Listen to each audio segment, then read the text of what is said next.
Okay, so we're looking here at the week 9 assignment, and this is a pretty straightforward and not too complex assignment this week. Your task, your one and only task, is to read and annotate the lead article out of your group of readings. Now, during our last weekly assignment, you claimed a group of articles, and those articles again are listed down here at the bottom. The readings in the inquiry into the teaching of writing. So the lead article, whichever group you've chosen, set 1, 2, 3, 4, the lead article is the first one here that's in yellow. Okay, and these are these out of the groups of articles tend to be a little bit longer, more research or theory driven rather than classroom centered, and so they deserve a little bit more careful time spent with them. So I'm just asking that you read your lead article, that you take some notes on that, um, that you then reread it, look at it a second time. Obviously, a rereading is, generally speaking, a quicker read, but one where you are looking for reinforcement about particular ideas. And so, that's what you'll be doing in the rereading. And then you're going to be navigating over to the class wiki site and writing an annotation of your article. Okay, and an annotation, as the stuff that's listed here, tells you what to do. Um, what your annotation needs to include is a byline, which means that it says reviewed by whoever you are. Okay, it needs to include the bibliographic information, the journal title that it came from, or book title, the volume and issue, the date, page numbers, that stuff. And that info can all be found by following this link right here. And I can just show you that this is what the link looks like. It looks just like the listing of the things, but instead of a little brief description of each article, it gives the bibliographical information. So for this article by Randy Bomer and Tasha Lamont, you see that it came from a journal called Research in the Teaching of English, Volume 38, Issue 4, from May 2004, and was on these pages. Okay, so that just tells you, what you need to know for that bibliographical information to put in. Okay, so so you have all the access to that. What you're going to be including in your annotation are the key ideas from the article. What were the things that seemed most significant in terms of the findings of the article, in terms of the inquiry that the researchers had set up, in terms of the techniques that they used, how did they find that information, um, and so a basic summary of what you need to know. But then also, this is going to include your response to the article. So what you thought of the article, um, how do you value its ideas and arguments? Do you agree with them? To what extent do you agree with them? That sort of thing.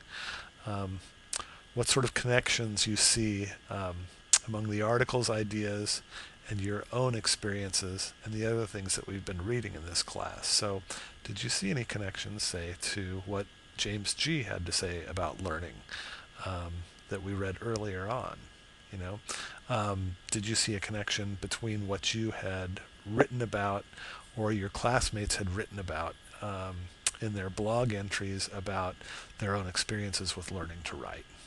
Okay, so those are the things that you're going to be putting in your annotation. Okay, and then again in the summary box, you're going to click. You're going to be, putting your name in the summary box before you save it. And so I'm just looking here now over at the wiki site itself. So when you're here, it's pretty straightforward. You're going to simply find your inquiry group. If you're inquiry group 1, you'll click here. You get to the stuff for your group, the schema that you did in our last weekly assignment. And here's the page for your annotated bibliography. You click on that. You should see something like this. Okay. Um, and you see that this is just a basic template that I've put into most of the groups, at least the groups that had not already done some editing of this page already. Um, but I just put in this basic template, and you're going to do the same thing that you have done in the past, which is edit it by clicking on the edit button here. Um, so if I click to edit, it's going to allow me to do that. And where it says here annotation of article, if this is the article that I read, I'm going to erase that, go up here and write annotated by, and put my name in. And then down here I am going to put something else like the bibliographical information.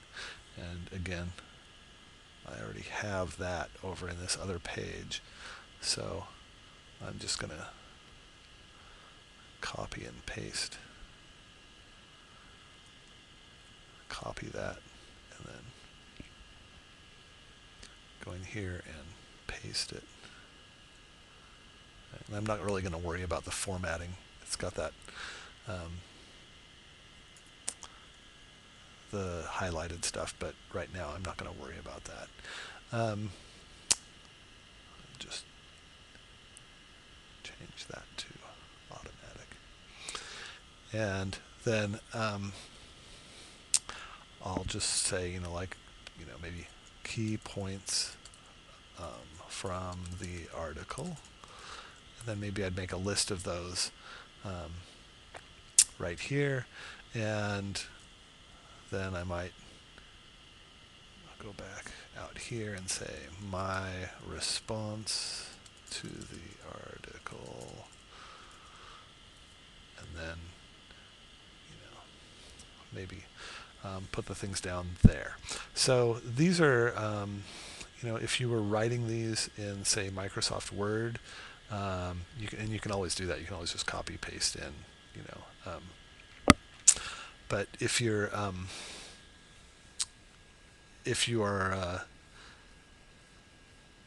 doing it in, say, Word, then the length would be, maybe a page and a half for each of these.